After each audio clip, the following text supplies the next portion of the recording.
Morning, everyone, and welcome to the April edition of the HR Buddy HR and Employment Law Update. I can see lots of attendees just coming in now, so just bear with us for a few moments, folks, and we'll give everyone an opportunity to join in, and we'll get started.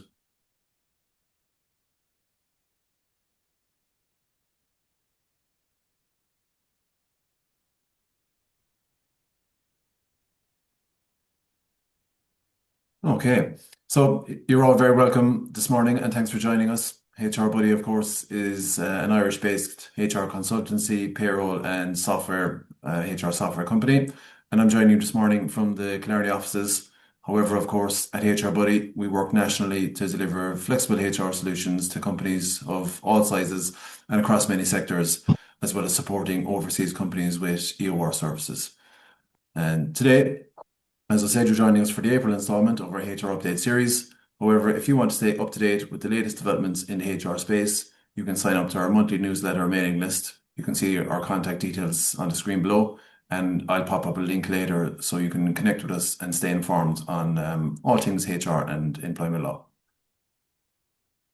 Now, for today's discussion, we are going to delve into a topic that I think is universal across all organizations, and I would say probably the points for discussion here apply not just in business life, but in our personal lives as well, in terms of dealing with difficult conversations. And I'm glad to say for this, we're joined by HR Buddy's own Managing Director, Damien McCarthy. Good morning, Damien. Morning, Colin. Good morning, everyone, and thanks for joining us. And today we're also going to address some very timely updates in the HR space. And I'm glad to say we're joined by our colleague and HR Buddy business partner, Breach Fallon. Morning, Breach. Hi, everybody. And look, with National Workplace Wellbeing Day being just 2 weeks away now, we're also going to briefly discuss the latest developments regarding our HR software solution, HR Buddy Manager, and our renewed focus on employee well-being within the platform. And we'll have some time at the end today for questions and answers on the topics discussed this morning. So, with that being said, I'll now hand over to Damien. Thanks, Colin. Good morning again, everyone. I'll just start my stopwatch here because I have a tendency to run over time in these things and then Breach and Collins give out to me at the end. So I want to avoid that. So I'm going to be discussing from avoidance to action. I think one of the big trends in the last number of years, and most certainly in my experience in HR consultancy, I can think of loads of examples where a client would ring you. They would be venting their frustration over performance or behavioral issues with a particular employee. They would run through the examples, and after 5 or 10 minutes of listening to them and trying to understand the situation, I would ask the question, have you had a conversation with the employee about this? And about 9 times out of 10, the answer is no. There's a tendency to avoid hard conversations. As Colin there mentioned, even in our personal lives, we do this. I claim to be no expert in personal relationships, so let me make that very clear from the outset. But I have experience in the workplace, and it's one of the big issues because when feedback conversations, those conversations between managers and workers are avoided, it can turn toxic. It can become silent. I suppose there's a lot of game playing, and eventually, when it is dealt with, it's an awful lot bigger. It costs more time, it costs more money, and it causes more trouble. So if you just want to click ahead there, Colin, we'll get into this a bit more. Now, I suppose what's key is, are we having everyday conversations with our staff? That's one of the key things. Are the communication channels open? And I think especially with remote work and the fact that there is more remote and hybrid work now, there is those gaps. So that is also something that you have to be aware of. I suppose in the old days, everyone met in a workplace. There was more ongoing communication, everyday conversations between managers and their workers. So we have to realize as well, it is more difficult, and we do have to work at these things and make sure that there isn't gaps in communication and in relationships as well. But why are difficult conversations so difficult? When the conversation begins, and this is a key thing, triggers can compete with understanding.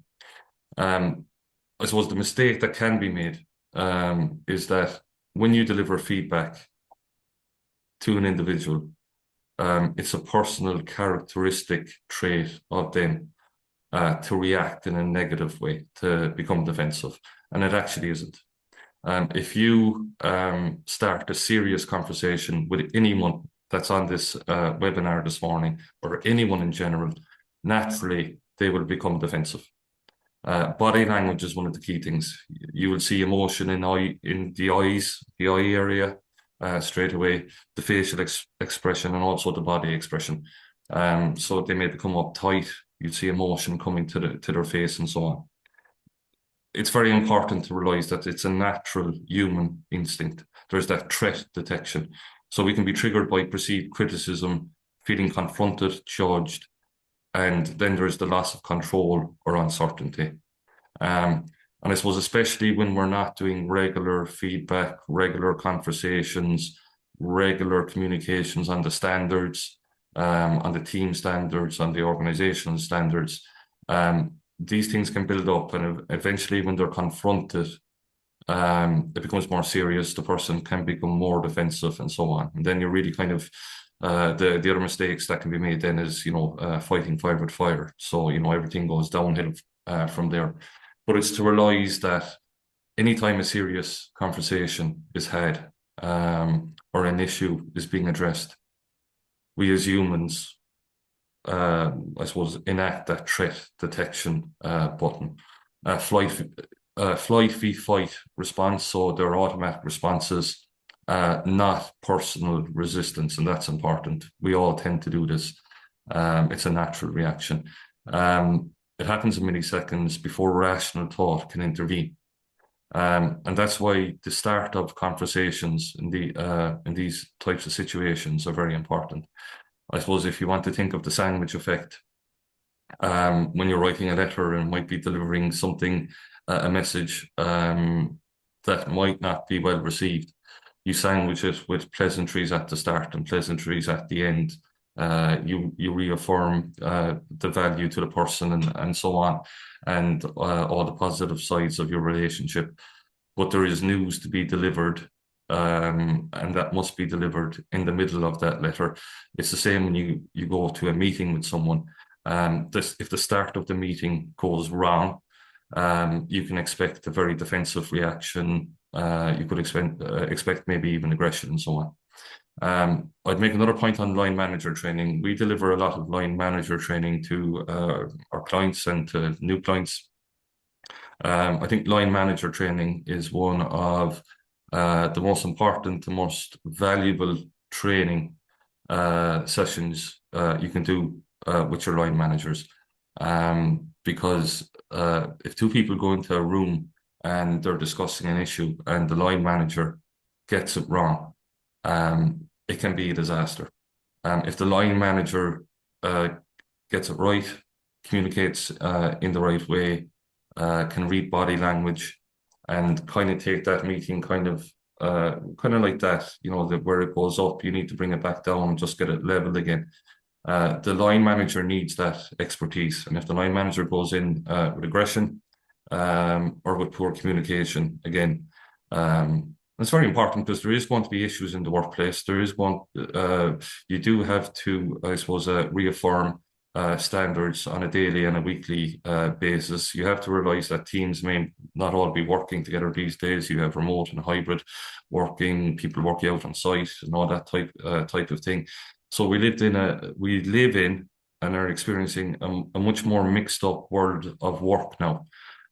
So these conversations are very important, that they're done more regular, and that we don't leave things build up. So one of the key tips we have here is that when anger, embarrassment, or defensiveness rise, people stop listening fully and start protecting themselves instead. So again, the start of that meeting, if you put someone on the back foot, they become defensive, they stop listening, It's the kind of the flight response or the attack response, and I suppose you're digging a hole. The triggers for the person sitting there, the employee listening to the issue, is opinion, self-image, and relationship are three key things for them. So their opinion may be this is wrong and it's unfair. Self-image, this feedback saying something bad about me, it's impacting my reputation. And then the relationship, of course, with the person who's delivering this message and having this conversation with them. Who are you to tell me this?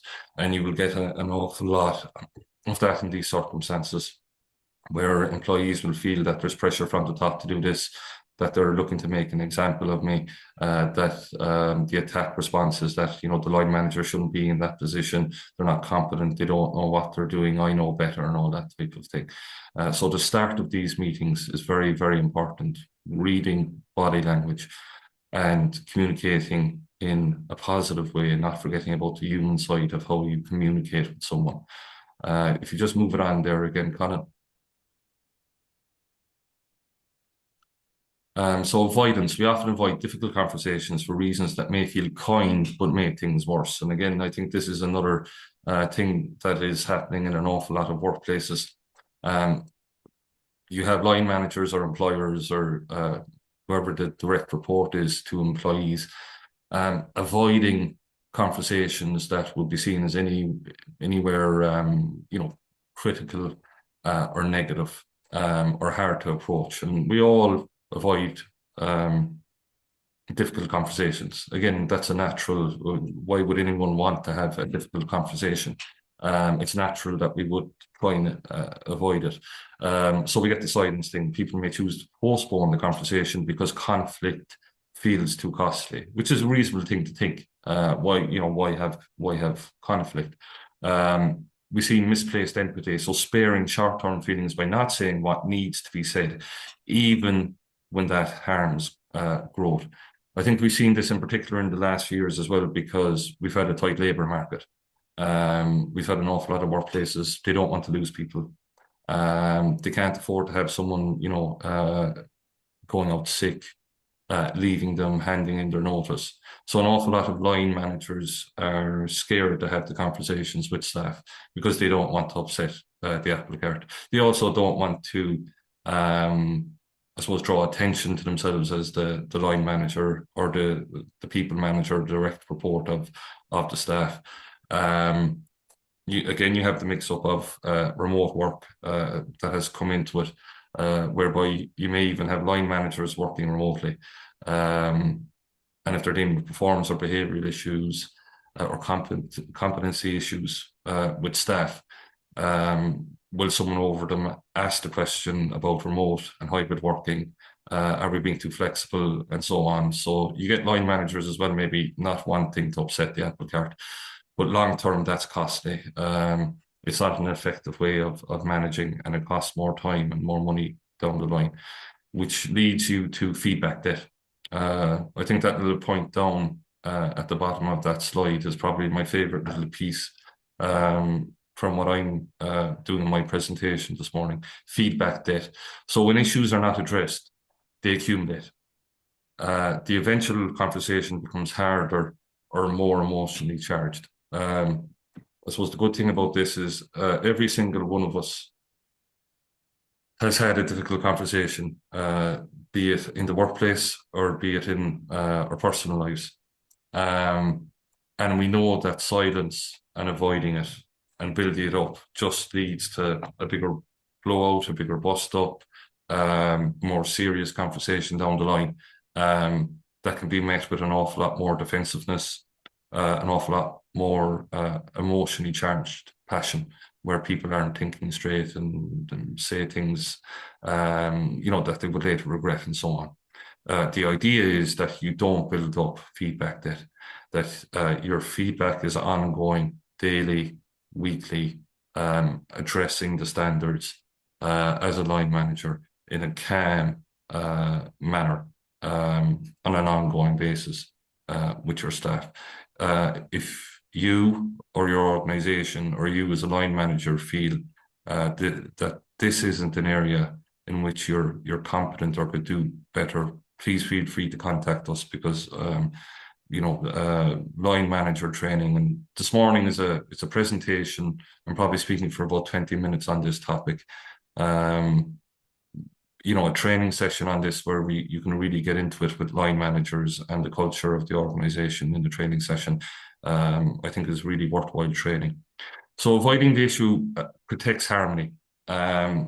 And also your own anxiety because it isn't just the worker who may feel anxious around this. It is, of course, the person who's having the conversation with them, the line manager as well. But the issue remains if we trust weakens as well, and the misconversation now becomes even heavier. So we're getting back to the feedback that thing there. A difficult conversation is rarely only about the issue itself. It is also about feeling, status, competence, and whether the person still feels respected while hearing something uncomfortable. Okay, so Colin, we just roll it on there again. Okay, so how do we take action? So I suppose acknowledge that all development requires discomfort. There's a quote there which we like. You can choose courage or you can choose comfort, but you cannot have both. Okay. If you choose comfort, that's one way to go, but you build up that feedback debt, which is more costly down the line. So empathy is needed. And all line managers having these conversations or people managers delivering feedback, whether it's on a regular or ongoing basis or whether they do make the mistake of leaving it build up, empathy is always needed. There can always be reasons why someone isn't performing competently, if maybe something that goes back to their personal lives and so on. And if you value an employee, you will always be able to afford them empathy. But in these conversations, honesty is also needed. So you can't confuse an employee by just concentrating on the empathy part of it and being that soft people manager. You still need to deliver the message. Again, probably one of the standout little nuggets of information from this presentation this morning is steadiness is needed. I love this little piece because the manager must stay grounded, calm, and the last bit there is curious. The line manager must appear interested in the person that's sitting across from them. They must work with them to find actions moving forward, to make sure that they understand the conversation, that actions can be taken afterwards, that they're approaching these conversations whereby the person sitting across from them feels valued, that they're helping them, supporting them in dealing with the issue, not attacking them. I suppose line managers staying grounded, again, the start of these difficult conversations, the person across from you becomes defensive, maybe can go aggressive on it, maybe even can go nuclear on it. We've dealt with plenty of examples of that as well.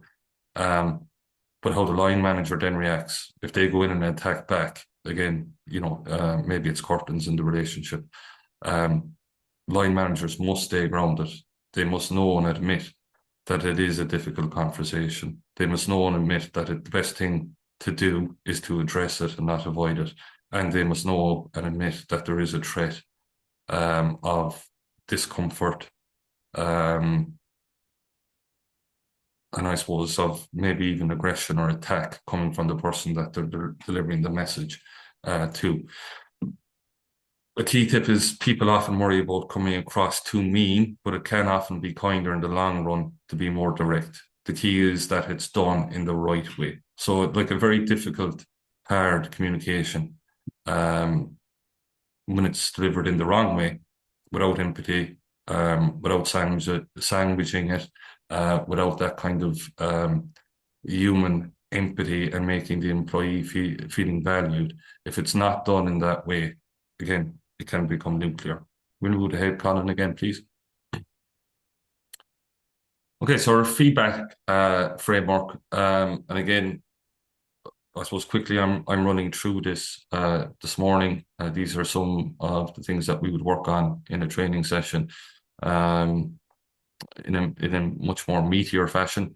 But prepare well, so prepare examples, know the facts, and the purpose of the conversation. So again, don't confuse an employee. You should avoid confusing an employee or giving mixed messages. What outcome do I want for the person, the work, and the relationship going forward? So there's an outcome for the employee as well. That's what's important. Also, I suppose, like in preparing, make sure that you have your stats, your facts as a line manager, and that you can back yourself up. I suppose going in talking off the top of your head, you need to be able to back this up with evidence. And that's why, particular this day and age, like we have the HR Buddy Manager software. So if you're talking about attendance issues, absenteeism, and so on, or you're afraid that something is going to be thrown at you, which often happens, I wasn't trained in that area and so on. Have you got that documented? Is it at a touch of a button inside in a HR SaaS software like HR Buddy Manager? These kind of tools help line managers and they help employers to have the facts at their fingertips. So it's always worth something. It's always worth considering. Otherwise, you can always be accused of kind of hearsay, or it's a personal attack on me and your facts aren't correct and so on. If you can deliver that, it helps you deliver the facts. Open well and explore. So reduce defensiveness early. Listen, remain curious, and test your own assumptions. So saying things like, I'm raising this because I want to help you succeed and because the issue matters, rather than coming across as some sort of personal, aggressive attack where you're speaking to a bold child kind of thing in the old-fashioned way. You need to be purposeful and direct. So again, you don't want to confuse the employee, and you do have to deal with the meat of the issue. Describe the behaviour, what happened, and avoid unhelpful labels. So again, mistakes can be made there where, words like misconduct are used and so on, and people get defensive and they think it's turned into something disciplinary now, when you're just having an everyday informal conversation with regards to the competence or the performance of one individual. And ask open-ended questions. So very important in any meeting, whether it's formal and informal, that there's a two-way conversation happening, and that the person sitting across from you can talk to you, can give their opinion, and that it is a conversation. Okay, Colin, we move ahead. So impact, build a shared picture of the issue, including patterns of behaviour and your expectations. Explain the effect on the team, quality standards, and the customer, the client. So it's important to make the individual aware of this and get that across to them in a calm manner.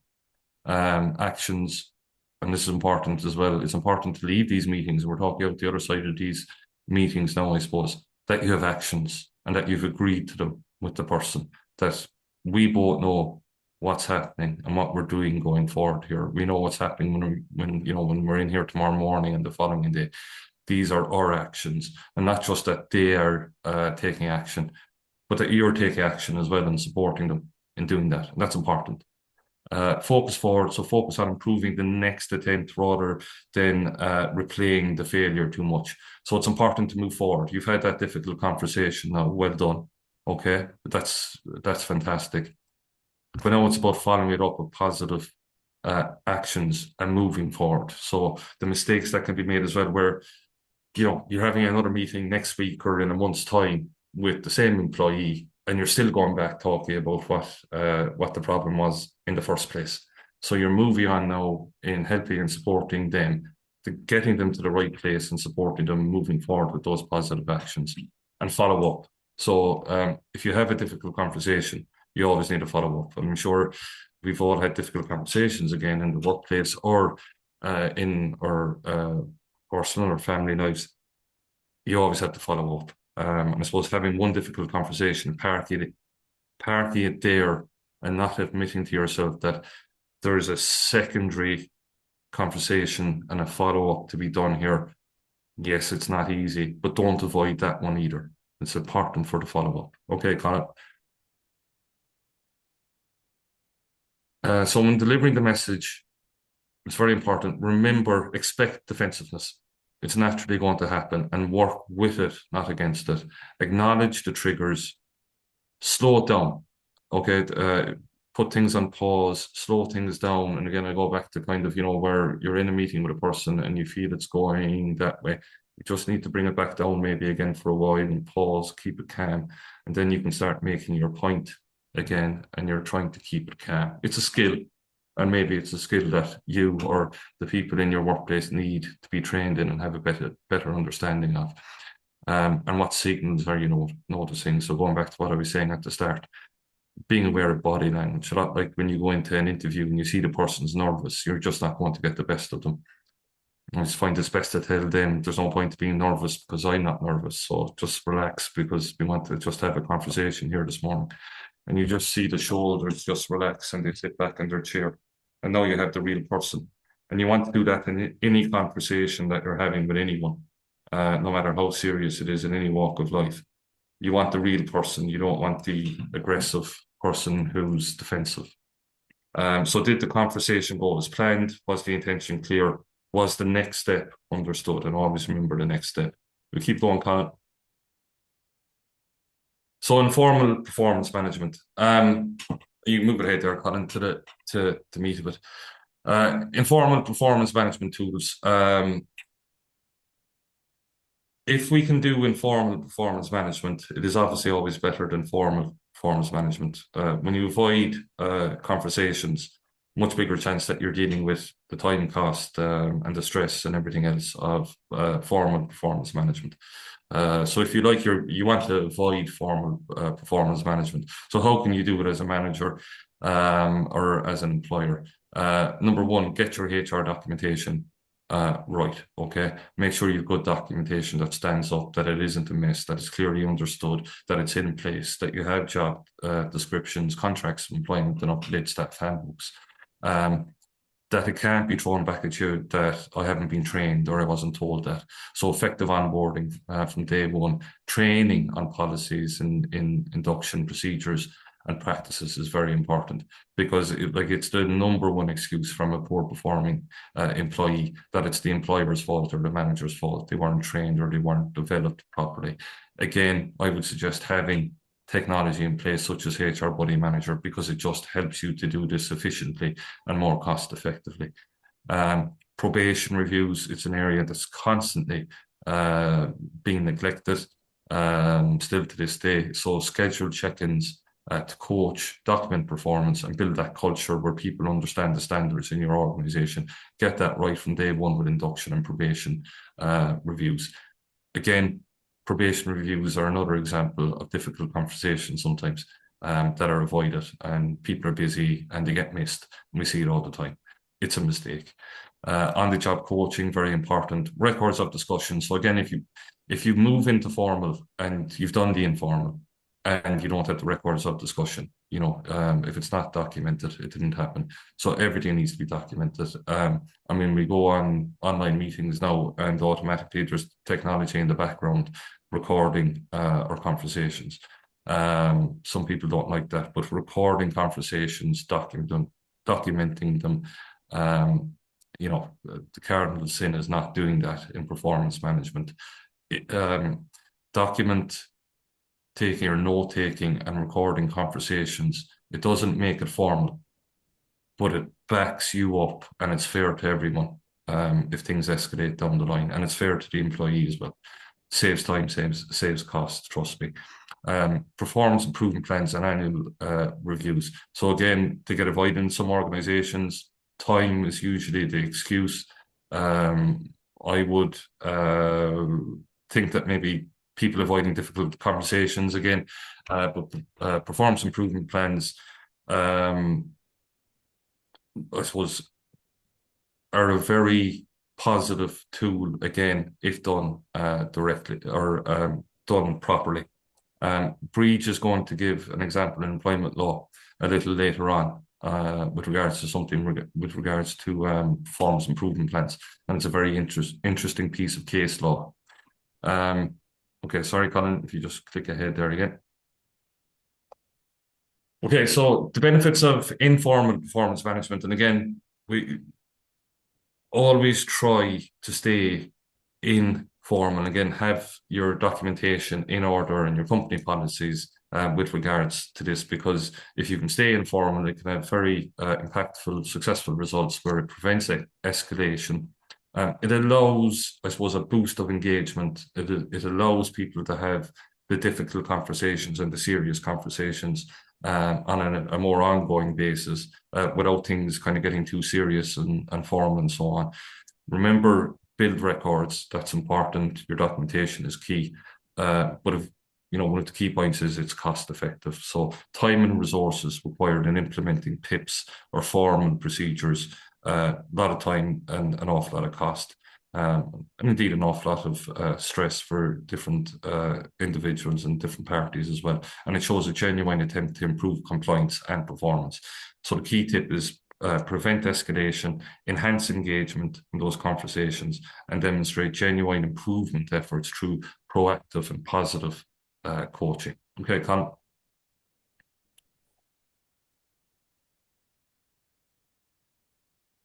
We're not moving, but we're moving on to the formal side of it.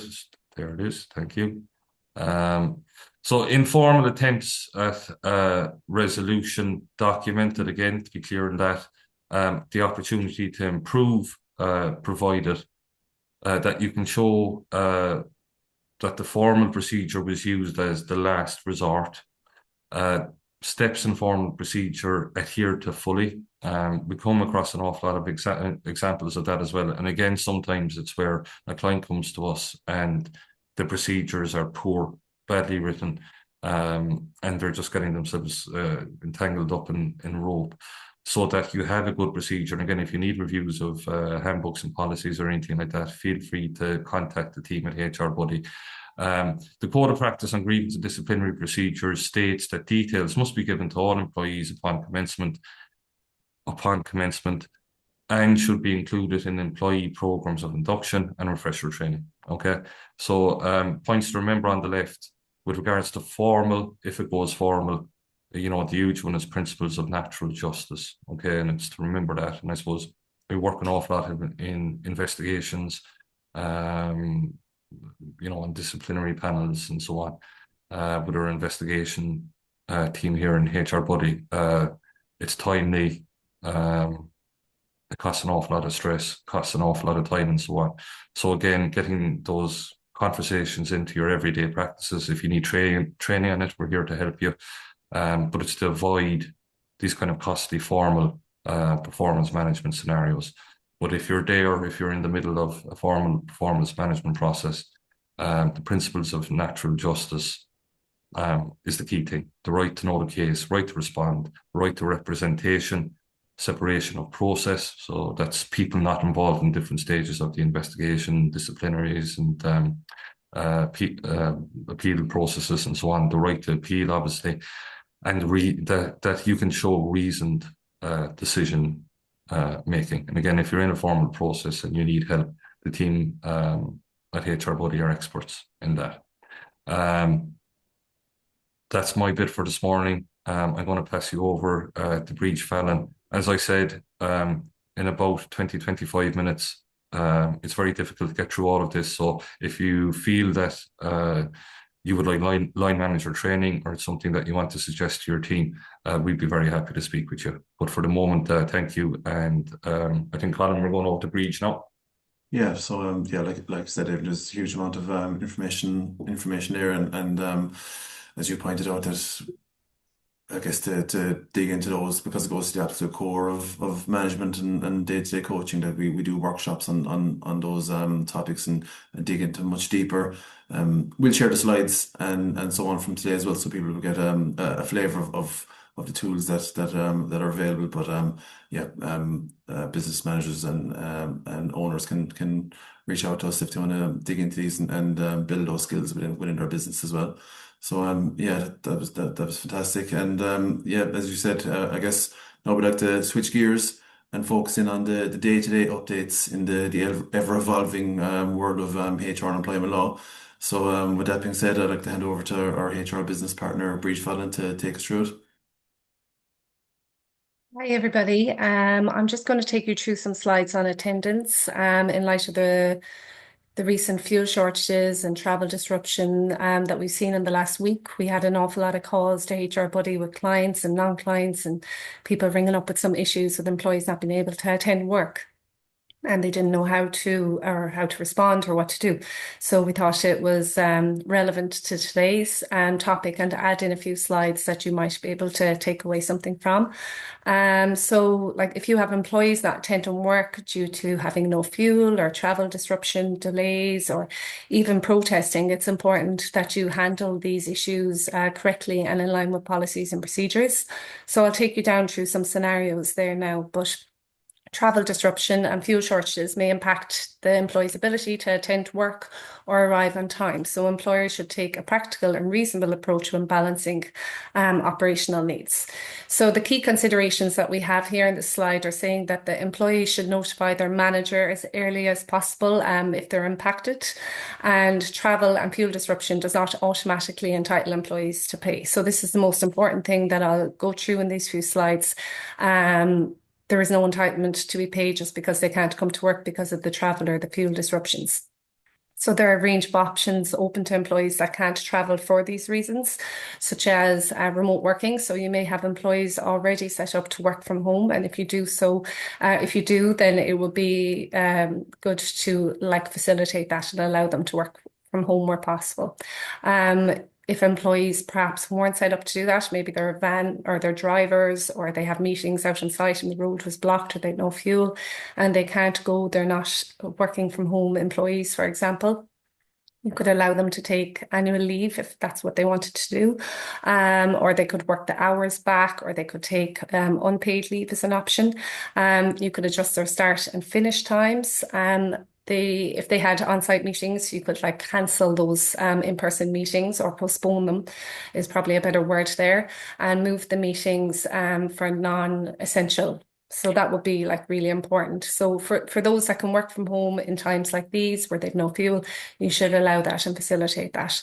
But more, I suppose, interesting would be if employees, we had some calls from clients and people where employees were calling up, say yesterday or the other day, and they were protesting and they weren't coming to work in the previous days. So that is not okay. So an employee can't just come to work and not come to work. They're breaking their terms and conditions of employment if they are not to turn up to work. It would not, in that case where we had the last day, say when someone didn't turn up to work, it's not an official strike, it's an unofficial wildcat strike. So they're breaking the terms and conditions by not attending work if it was due to striking. So it's really important that employees are aware of that and that you as employers are aware of that as well. So they'd be breaking a number of policies and procedures. Just to name a few would be their attendance, they're not coming to work, their absence policy, annual leave. They might say, well, I'm not coming to work because there's a protest on and I'll take a day's annual leave. They're in breach of their annual leave policy because most policies would require a week or 2 weeks notice to take an odd day off. So they're in breach of that.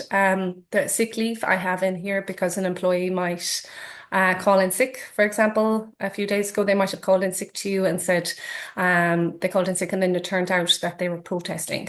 And if that is the case, then they're not sick and they have not sent you in a cert, or maybe they did send in a cert, but if you have proof or you are aware that they were not actually sick, then you can take action in line with your disciplinary procedure.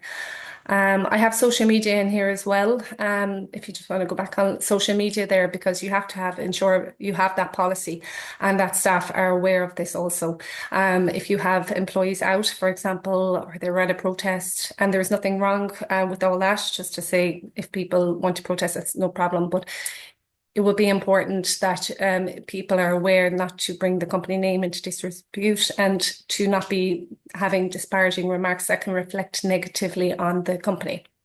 Because It would be in social media policies that they have to be aware of that at all times. And if they do such things, that they can be subject to disciplinary action. I was reading a case recently where an employee was off on sick leave, and she posted on her Facebook she posted on a private Facebook account that she said she made discriminatory comments.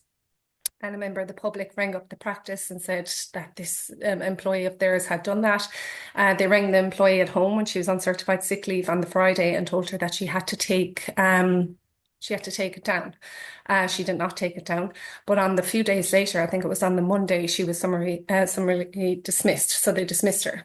It went to the WRC and they did find in favour of the employee, but it was the social media aspect is one part of it, but the reason that the employer lost is because they didn't follow any procedures. They didn't invite her to the meeting and they didn't give her a chance to respond and they didn't allow her the rules of natural justice. So for that reason, the employer lost the case. But in relation to the social media aspect of it, the WRC noted that it's so important that you have that policy in place, that employees are aware of it, and that they cannot be making remarks that bring the company name into negative capacity in the wider public area. But in that case, the employer did not show that they lost money as a result of it or that it negatively impacted on their company. So that was just a point that the WRC also made in relation to that. But it was an interesting case.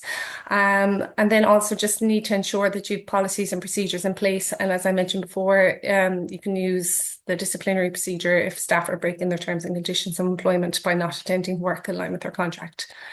Just moving on then so the practical tips for employers in this regard would be reasonable and flexible where possible. Communicate expectations clearly to employees. Ask employees to explore all reasonable travel options and consider temporary flexibility such as later start times, remote working, and shift adjustments. So it's just important to have all that. And then the best practice approach will be to apply decisions consistently across employees. So don't be allowing one employee to come in late or not come on at all and work remotely, and then you're taking an unpaid leave day off the other employee because they will talk, and that is unfair. Keep a record of arrangements agreed and take a long-term view of employee relations and show understanding of genuine difficulties. Also, as Damien has mentioned before, and as you're aware, we have HR Buddy Manager, which is our software system. And in that, you will be able to record days. Obviously, it's got clocking in, clocking out, it's got attendance, annual leave days. But if there is unauthorized leave or unpaid leave, it can be noted on the system that. So it's important to have these records because I know a lot of people have their manual sheets where they just sign in and out, but it's good to have that record and that note there that you can refer to. So, and as I said at the start, there is no statutory entitlement to paid leave where employees cannot attend due to travel and travel disruptions. So any paid arrangement is at the employer's discretion. So just moving on to the next few slides.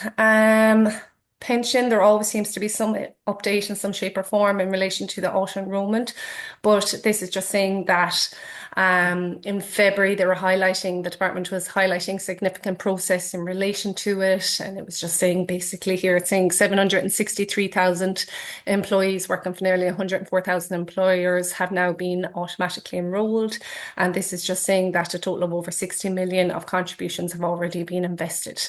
And then the last bit of it is just saying that NIRSA, who regulates and operates My Future Fund, provides support. They've got over 40,000 queries along the way. So I suppose it's just a little update to let you know that it is going well and that people are in touch with them and registered. So just moving on then, there's always an update each month on the EU Pay Transparency Directive. I'll keep this brief, but this is an ongoing open live issue. And we are waiting, as is everybody, for updates from the government in relation to it. But the directive was due to be incorporated into law by the 7th of June. And so the purpose of the directive, as everyone knows, it's to promote equal pay for equal work and reduce the gender pay gap. So in March, the Department of Equality acknowledged that the required measures and supporting tools to be implemented by the government by the 7th of June are not going to be completed by the deadline. So there's a number of areas in relation to the EU pay transparency that have to be incorporated. And they're saying now that there's going to be a delay. It has been speculated for some time that it's going to be on a phase basis. We're still awaiting feedback in relation to what the areas are going to be.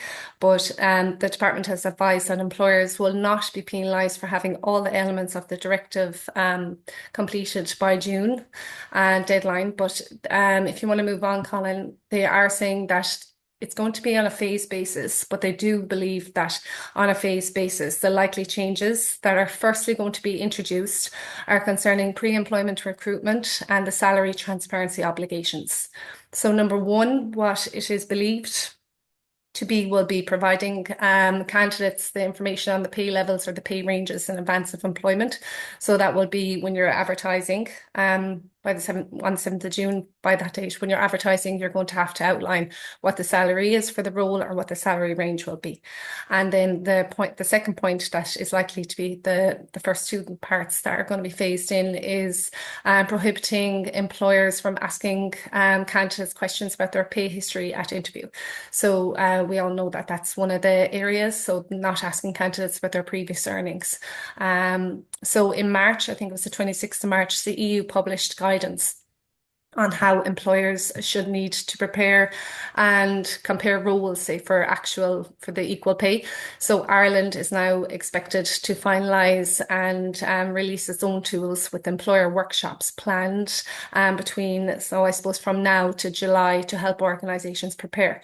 So basically the EU has published its guidance and now the department is currently reviewing that and is going to come up with workshops and we also will be awaiting all that information and we will be rolling out, and even for some of our clients, we're doing EU pay transparency presentations as well on this to help employers prepare.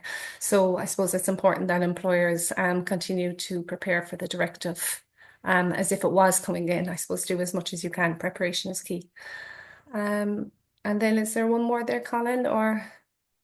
I think, oh yes, this is just briefly, I'm aware of the time there. But this is just a case and it's relevant to the performance management section that Damien discussed earlier. So was it about, it shows about, I suppose, how mishandling a performance improvement plan can result in legal issues for employers. But this was an employee and she had just over 1 year's service and she was told that she had to commence a PIP. This was despite any regular reviews or performance management having taken place. So after 1 week of being on the PIP, so bear in mind, PIPs can be 30, 60, 90 days. It depends on your policy or the individual company, but after 1 week being on the PIP, which was already vague and it had unclear goals outlined in it, she was told that she would be offered a package from the company, an exit package, and she was told that she would be exited from the company regardless of whether she accepted it or not. So this obviously resulted in her leaving the company and she ended up taking a constructive dismissal case, and the WRC found that she was constructively dismissed and she won the case and the employer had to pay her just under €18,000. So I suppose this is a case to show that you can do PIPs, you can enforce them, you can do that, but they have to be done properly and in line with policies and procedures. And should you not, it can result in significant legal issues for companies. So as it says there, the lesson for employers is clear. It must always be, genuine. It has to be genuine and has to be there to help improvement. Okay, so thanks so much. I think that's my section done. Thanks so much, Breach. And I guess it's clear there's a lot of complexity and change in the space of HR. I guess one point that you touched on a lot of policies and procedures that businesses need to have in place there. So I guess what I took from that is that if an organization doesn't have policies in place or maybe they haven't been updated in a while, that we're available to assist there in terms of reviewing or rolling out any policies, procedures to provide clarity and so on to employees. Look, we've covered a lot of information this morning. There's actually a lot of questions coming in there on the Q&A. and we'd like to touch on as many of those as we can this morning. We'll share the slides and so on, so that hopefully that'll be a useful resource to all attendees. But I just wanted to touch on, I guess, look, a main theme from this morning's discussion has been looking after employees with empathy, prioritizing their development and their well-being and so on. And that's something that HR Buddy also can assist you with in terms of I guess the main time and streamlining processes and so on. But just what I wanted to briefly touch on this morning is in terms of and this was glad to say this was announced recently, is that the strategic partnership with Irish Life. So I'm briefly just showing you the dashboard here, and I've got into the training tab. So what's new this month is that yes, we have our strategic partnership with between HR Buddy and Irish Life. You'll see that the training tab here is fully customizable. We've added two new modules to the platform, which were the importance of emotions and well-being training. I'm just gonna, as an example, I'm just gonna assign it to myself here. So within the training tab, what you can actually do is you can assign training to different employees, set a deadline, and you can see here, I'll just go into my own assignment tab, and you can see that the training is waiting for me inside in the tab. Then I can log in. Then it's a mobile first platform, so I can log in. Then I can complete the training myself. The first one that's been added there this month is a men's health initiative, which looked very important, and we'll be rolling out and improving and updating the library in conjunction with Irish Life over the next few weeks. And also here as well, we have the importance of emotions training, so people can be assigned that. Again, speaking to the importance of self-awareness, self-reflection, creating the positive mindset within the organization, which is particularly relevant to today's discussion. So what you can see within the HR Buddy platform is that yeah, I guess I'm a bit biased in terms of the training development is probably my own personal favorite in the different features that are within there. Why is that important? Because it can help the business to build a well-being culture within the organization. It can empower managers in terms of giving them the tools they need to deal with some of the more difficult items that they'll be facing as managers within the business. Give them confidence in terms of the toolkit for dealing with issues and in real time. Practical support is offered within the platform in terms of this is real evidence-based training that's being delivered in conjunction with Irish Life.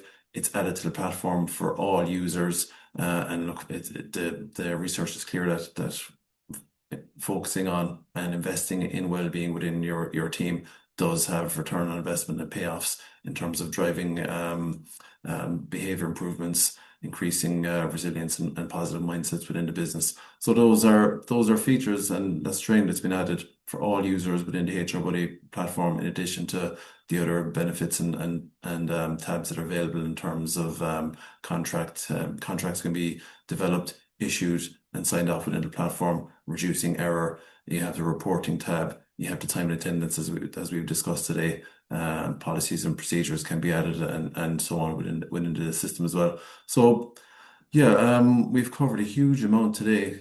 We will issue the slides, and the recording will be available.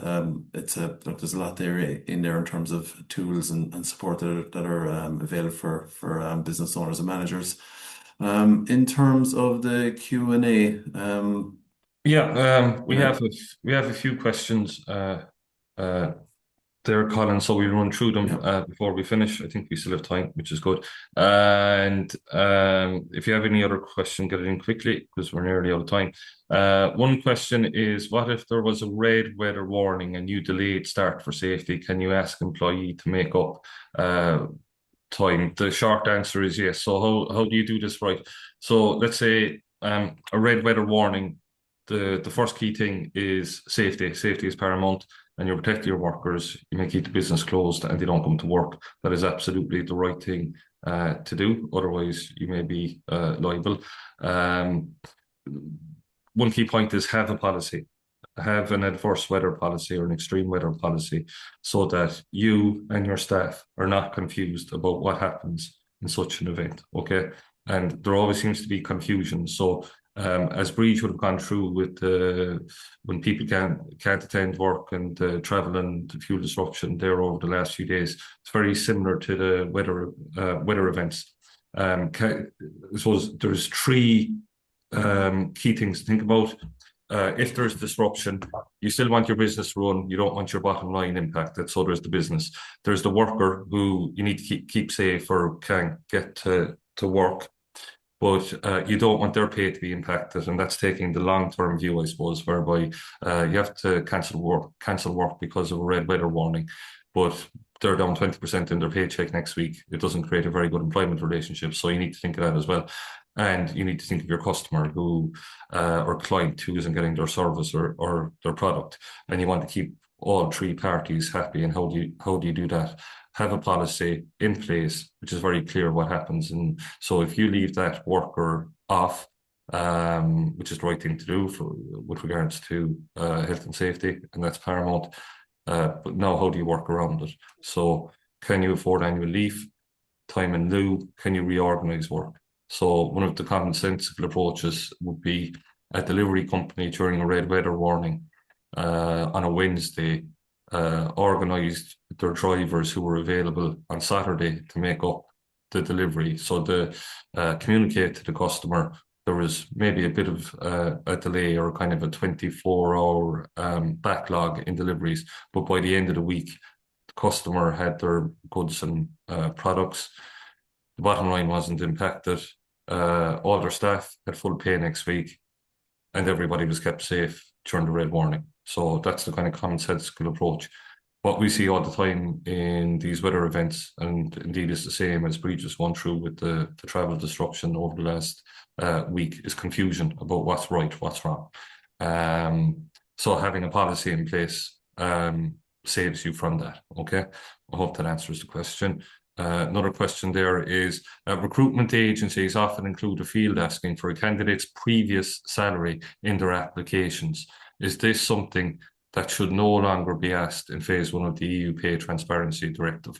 Okay, so when we get the full concrete details, and this is ongoing, this is important, keep watching out for the information as this is coming out in the phases and how exactly that EU directive is going to be transposed into Irish law. Okay, that's important. Okay, for the moment, it would seem correct to say that recruitment agencies could not and should not have that field asking for the candidate's previous salary. Okay, I suppose if you want to think about it, if you're recruiting in-house, you're the employer recruiting, you can't ask that question as an employer.